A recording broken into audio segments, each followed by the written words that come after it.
From the All Indiana Podcast Network. The All Indiana Podcast Network. This is the News 8 Daily 8. Now all the latest news. Kylie Conway has all the news you need to know. And more. Please stand by. Now, here's Wish TV's Kylie Conway. Hi, this is Kylie Conway, and this is the News 8 Daily 8 for Monday, April 26th.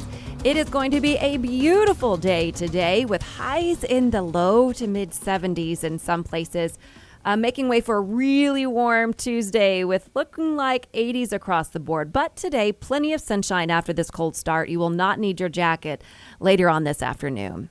And this morning, we had some breaking news around 7:30. We've learned that Apple is planning to invest in a facility in Hendricks County. The tech company announced that it plans to open a state-of-the-art distribution center in Clayton. The new facility will be operated by XPO Logistics Supply Chain. It will accelerate delivery times for Apple's customers in Indiana and across the country. According to Apple, the investment will bring 500 new jobs to the state by the end of 2024. Governor Holcomb is applauding the announcement, saying Indiana's healthy, business-friendly ecosystem continues to bring in innovative, cutting-edge companies like Apple to the Hoosier state. Going on to say, I couldn't be more grateful that with a world of options to choose from, Apple selected our state to put down new roots. We're excited for this tremendous investment, the 500 new career opportunities it brings to Hoosiers, and what this commitment means for Apple's potential future growth in Indiana.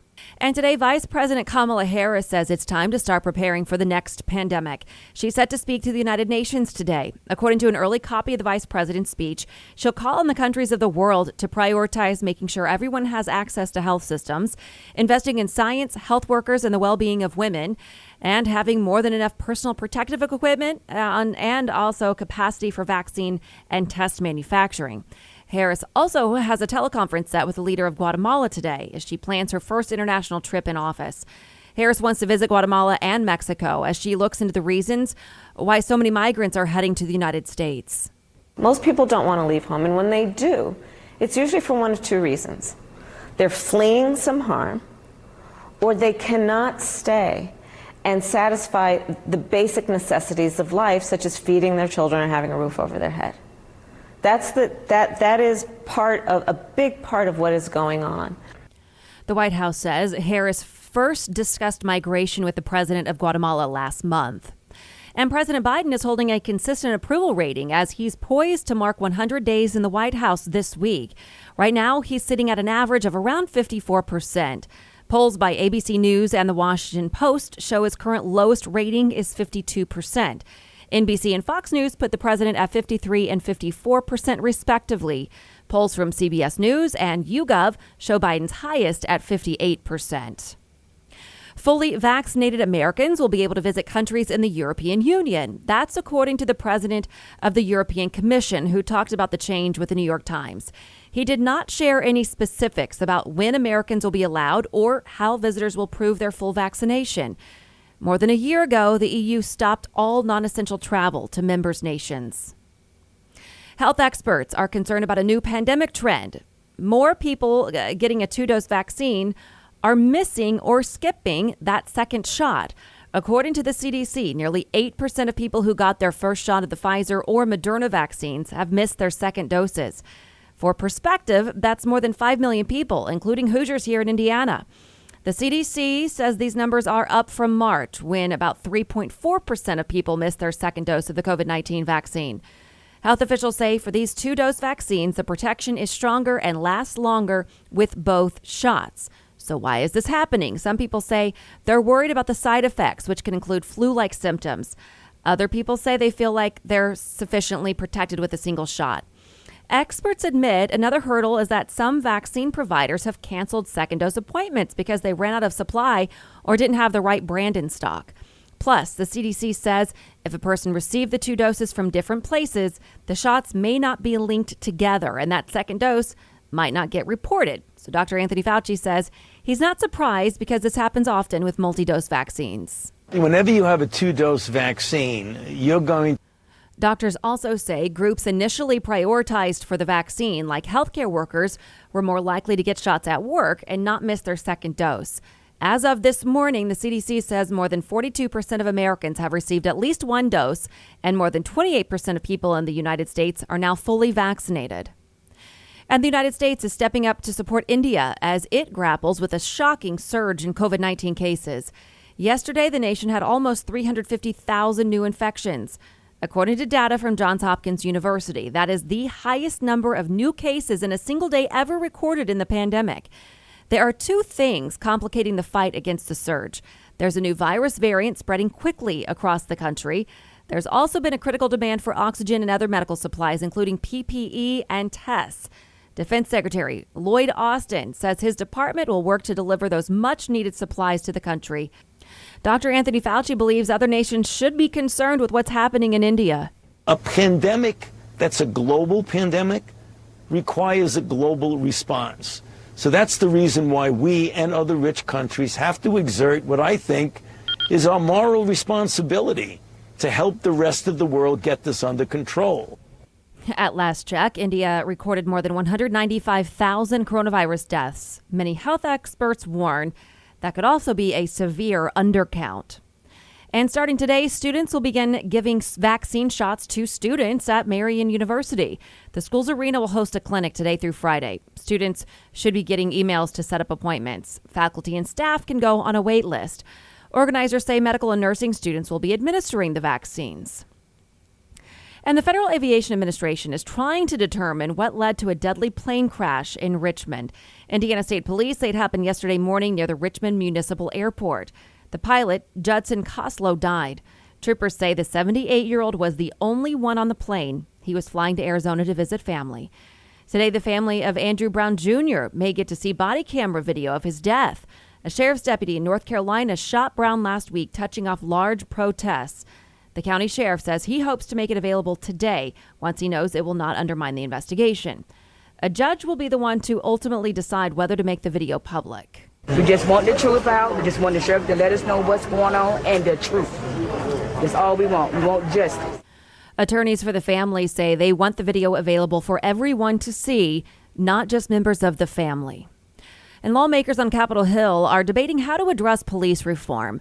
On one side, an argument that investing in communities through the act named for George Floyd is the way to create change. We need to look at communities as a whole, and one of the things that the bill does is provide resources to communities to re-envision public safety. Republican Senator Lindsey Graham says there is not systemic racism in policing. Our systems are not racist. America is not a racist country. Within every society, you have bad actors. Reform the police, yes. Call them all racist, no. The Justice in Policing Act that passed through the House aims to address policing practices and accountability. The sticking point between some lawmakers is the element of qualified immunity included in the bill. Qualified immunity protects officers from personal liability when sued in many cases. Republican Senator Tim Scott proposed a compromise suggesting police departments should be taken to court instead of individual officers.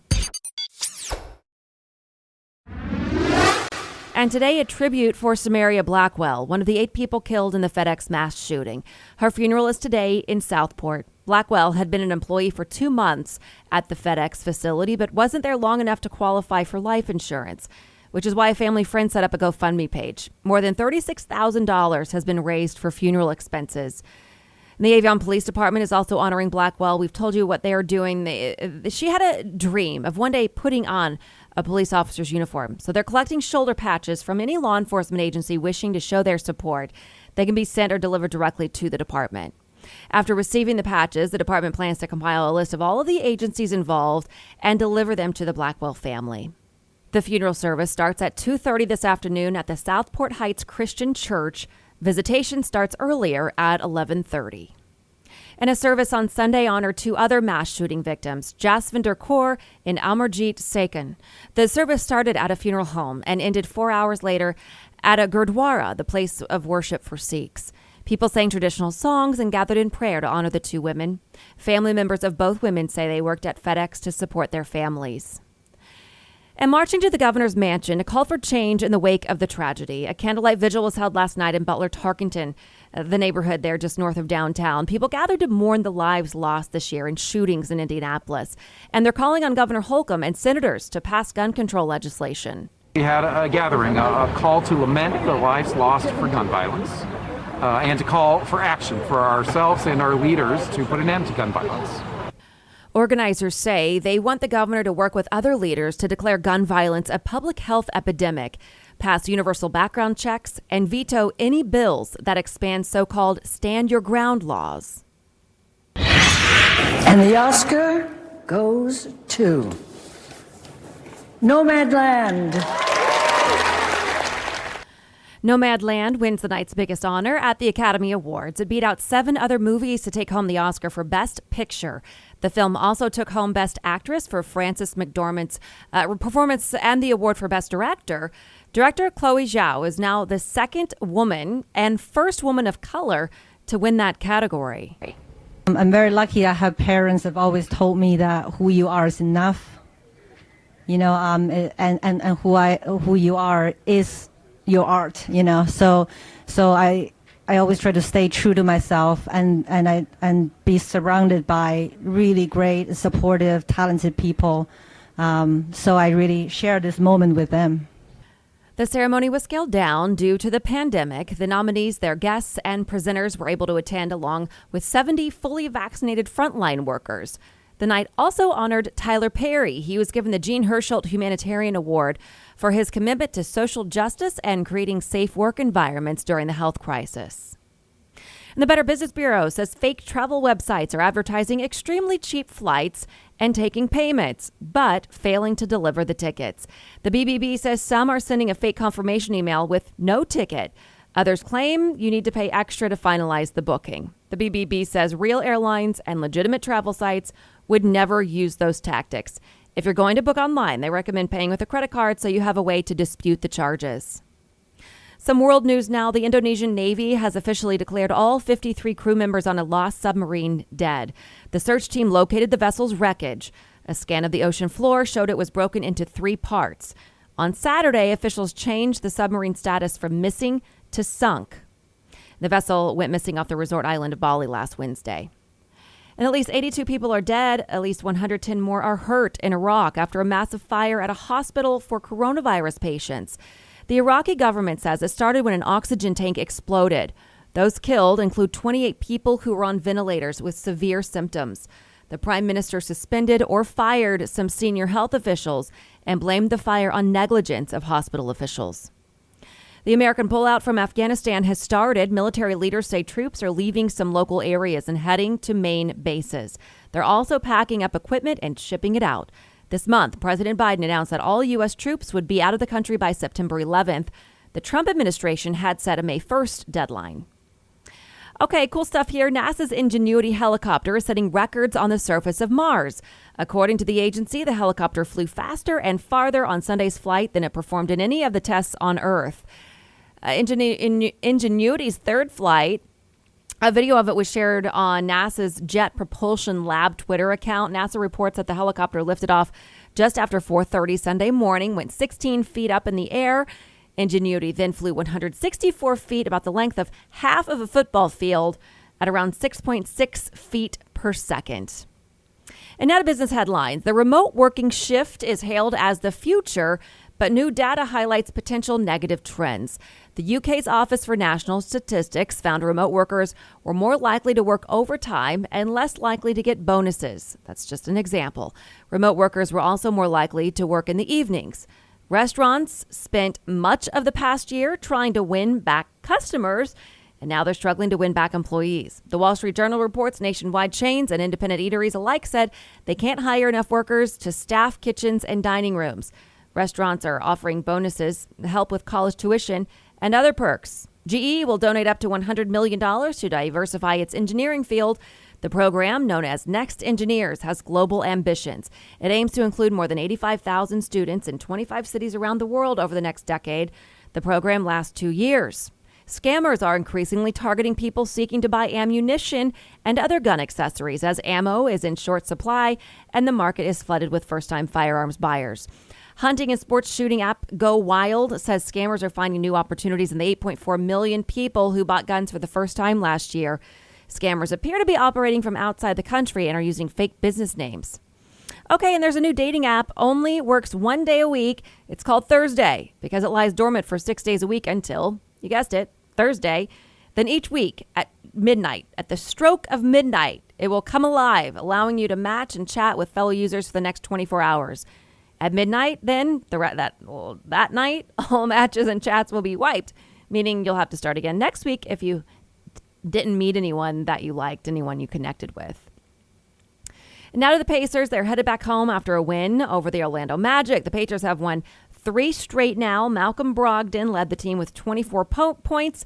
Justin Holiday chipped in with 20, including 6 threes. The final score was Pacers 131-112. Pacers will host the Portland Trail Blazers tomorrow night. This has been your News 8 Daily 8 for Wish TV. I'm Kylie Conway, online at wishtv.com, and follow us on Facebook when you search Wish TV. Check out more podcasts from the All Indiana Podcast Network now at allindianapodcastnetwork.com. allindianapodcastnetwork.com.